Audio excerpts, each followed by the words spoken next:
Bonjour. J'avais envie de vous faire une vidéo jolie devant vous, mais je ne savais pas vraiment quel livre choisir.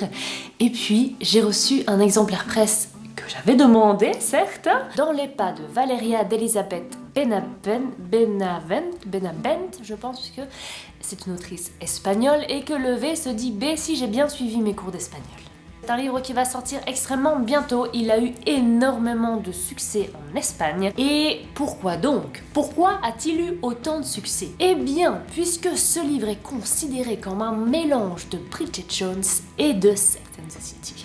Rien que ça. Je vous avoue que j'ai bien aimé le film Bridget Jones et que j'ai regardé plusieurs fois la série Sex and the City. Donc en soi, le livre ne devrait pas me déplaire, sauf que ce genre-là, j'aime le regarder dans les films, c'est-à-dire me faire un petit film comédie romantique ou un peu délire Sex and the City. Par contre, la voir dans un livre, ça me dérange généralement, clairement, ça me fait chier. Je suis donc en train de vous dire que le livre que je vais lire va peut-être me faire chier.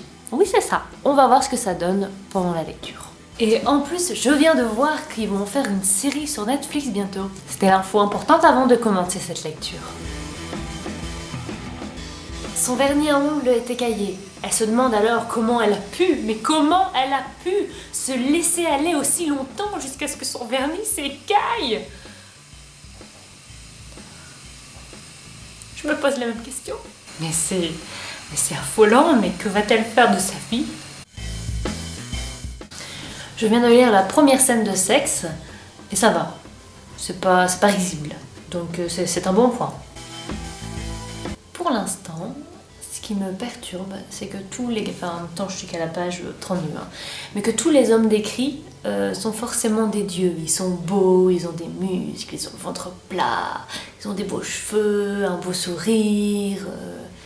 Sauf que, en fait, dans la vie, tous les garçons ne sont pas parfaits. Hein. Ils peuvent être beaux à leur façon, sans avoir de belles dents, sans avoir des beaux muscles. Enfin, bon, un garçon peut être beau, un homme peut être beau, sans forcément ressembler à un dieu grec.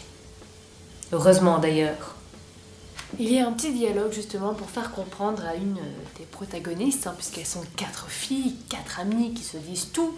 Et donc là il y a un petit dialogue pour faire comprendre à la fille en fait qu'il n'y a pas que la beauté physique dans la vie, et que si son amie est tombée amoureuse d'un homme qui n'est pas forcément très séduisant, plein de muscles et avec des dents parfaites, ce n'est pas grave puisqu'elle est amoureuse de lui.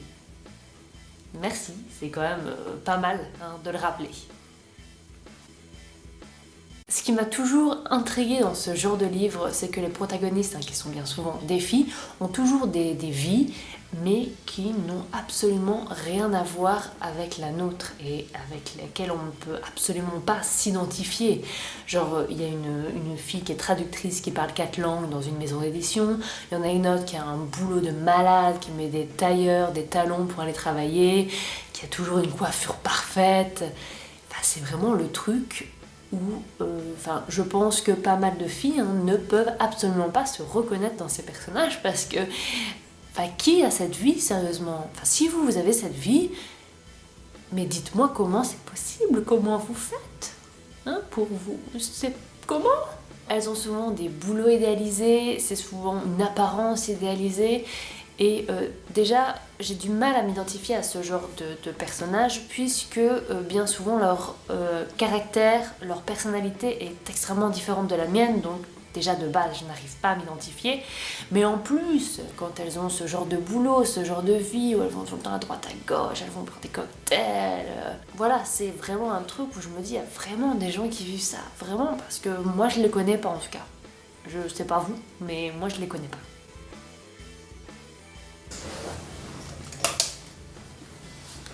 Je fais une petite pause pour la journée et je reviens demain pour continuer cette lecture qui, en soi, oui, j'ai fait quelques critiques, c'est pas si désagréable que ça me fait pas hérisser les cheveux sur la tête, c'est pas non plus très...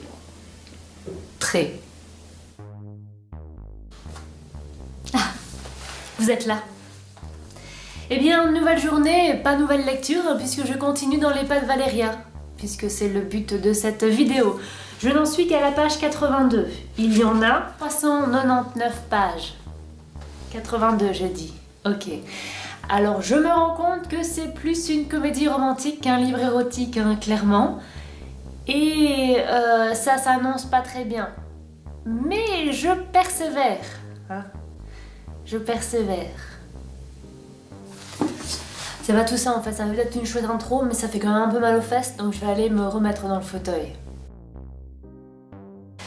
Là, on est à un petit turnover où on a une petite révélation, hein, qu'une des 4 personnes ne connaît pas, mais c'est une petite révélation amusante. C'est pas mal trouvé. C'est pas trop cliché. Je suis à la page 118 et là, une réflexion me vient. C'est qu'en fait, elle parle énormément de mecs, de relations amoureuses. Je sais, c'est le but du livre. Hein. Je n'ai qu'à m'en prendre à moi-même. C'est moi qui ai voulu lire ce livre. Mais franchement, quand je lis ça, j'ai envie de me dire, mais putain, les filles, vous avez pas autre chose dans votre vie, des trucs plus intéressants, des trucs qui vont vous faire évoluer. Alors, je sais que les relations amoureuses peuvent être quelque chose qui font avancer, qui font évoluer, quelque chose de bénéfique. Mais que notre vie se résume à nos histoires amoureuses, ça, je trouve ça quand même un peu dommage. Hein. Je trouve qu'il y a plein de choses, plein de choses autour. Je suis à la page 180 et c'est à ce moment-là qu'on va vraiment suivre Valéria. Avant, on suivait ses amis derrière. Un petit truc qui me perturbe, c'est que c'est Valéria qui est la narratrice. Donc, elle nous raconte aussi ce qui arrive à ses amis. Mais en fait, elle nous raconte ce qui arrive à ses amis de façon un peu omnisciente. Ce qui est un peu dérangeant, parce que soit elle joue son rôle, c'est-à-dire d'amie de Valéria, elle ne connaît pas tous les détails, soit c'est un narrateur extérieur qui lui connaît tous les détails. Mais le fait d'avoir mélangé les deux me perturbe pas mal, j'avoue. Bon, ça c'est un petit détail. Sinon, je continue la lecture. Franchement, c'est pas trop cliché, c'est pas trop niais, pas du tout. C'est juste que je sens que c'est pas trop ma came. Mais je vais continuer pour voir comment, en tout cas, le tome 1 se termine. Eh bien, en fait, je pense que je suis en train de me prendre au jeu du roman parce que je lis et ça ne m'énerve pas. J'ai pas envie de râler à chaque fois que je lis une phrase. C'est sympa, c'est léger. Comme quoi, finalement. Je reprends ma lecture en soirée, je suis allée au sport, je me suis lavée, c'est pour ça que mes cheveux ont l'air gras. Non, en fait, ils sont juste propres. Et j'ai changé d'endroit aussi puisque je suis dans mon bureau, hein, là où je filme mes vidéos en général, puisque mon copain est en train de regarder la télé dans le salon. Donc je me suis dit que pour parler toute seule devant une caméra, c'était plus sympa d'être dans mon bureau, toute seule. Et comme ça, je vais pouvoir lire. Et justement, j'étais arrivée au moment... un moment assez spécial puisque je me rends compte que je suis à fond dans l'histoire. Ça peut paraître bizarre, mais vraiment en fait je suis dedans. Et là justement, hein, le mari de Valéria est en train de lui faire un truc vraiment pas cool. En même temps, elle aussi lui fait un truc vraiment pas cool. Et bon je me demande ce qui va se passer. Hein. En fait j'ai un peu l'impression de lire, vous savez, tous des gossips. J'aime bien ça, c'est mon petit péché mignon, hein, ça et faites entrer l'accusé. C'est pas si mal finalement hein, d'être assis par terre. Bon, je suis quand même assise sur un coussin et heureusement pour moi j'ai de bonnes fesses. D'ailleurs justement, il y a un petit truc, un autre petit problème avec le livre, c'est que en le lisant, j'arrête pas de me dire « Ah, il faut que je maigrisse pour être toute mince, pour être beaucoup plus jolie, parce que c'est comme ça apparemment qu'on est beaucoup plus jolie. » Et bien évidemment, c'est une réflexion de merde, hein, on est d'accord. Oui, je suis en train de juger Valéria. Parce que là, elle déconne. Ça va pas. Valéria, reprends-toi. C'est parce qu'il y a toujours un peu dans le livre, il y a toujours un petit peu genre oh la coquine, oh le cochon. Ça me fait un petit peu rire hein, parce que c'est un peu nunuche, hein, disons-le. Il y a toujours un moment dans une comédie romantique où c'est un peu oui, non, oui, non, oui, non. Et là, entre les deux personnages, justement, c'est un peu oui, non, oui, non, oui, non. Et c'est très chiant en fait, ça. Ça, c'est un peu long. Donc je pense que je l'aurai bientôt fini, mais pas ce soir, parce que j'ai envie de dormir. Et que donc je pense que je vais aller me coucher, c'est mieux. Bon, ce matin, j'ai un peu la flemme de sortir ma caméra, donc je vais finir cette vidéo avec mon téléphone. Et on est le vendredi matin, et là, je vais enfin finir Valéria. Je vous avoue que pour l'instant, Valéria m'agace un peu. J'ai un peu une relation d'amour-haine avec Valéria. Et là, elle me gonfle. J'ai envie de la prendre entre quatre yeux et lui dire non mais qu'est-ce que tu fous Valérie. Mais c'est un bon point finalement parce que ça prouve que je suis dans l'histoire. J'y suis. Hein. Ah ouais là j'y suis bien. Allez, on continue. Il y a un petit truc qui me perturbe dans la lecture, c'est que en fait à chaque fois qu'un garçon et une fille vont coucher ensemble, le garçon demande oh tu prends la pilule et la fille elle fait ah non je ne la prends pas, oh on va mettre un préservatif ou alors oh oui je la prends pas besoin de préservatif.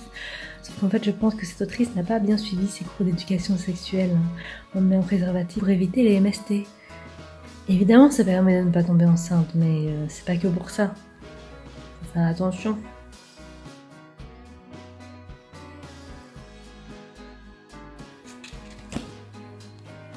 Fini.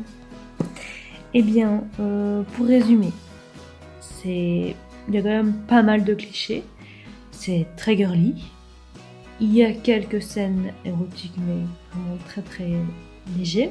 Je me suis prise au jeu parce qu'il y a plein de potins à l'intérieur et que j'aime bien ça. Après, je pense pas que je vais lire le tome 2, on va pas pousser jusque là.